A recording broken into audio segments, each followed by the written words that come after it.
Hi friends, कैसे हैं आप लोग। आशा करता हूँ ठीक ही होंगे।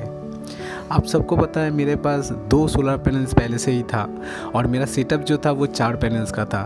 पहले मेरे पास उतना पैसा था नहीं, इसलिए मैंने 2 पैनल्स ख़रीदा था। तो अभी फंड्स आया था, इसीलिए मैंने और 2 पैनल्स ख़रीद लिया है और उसका ही अनबॉक्सिंग एंड इंस्टॉलेशन आपको आज दिखाने वाला हूँ। तो चलिए शुरू करते हैं।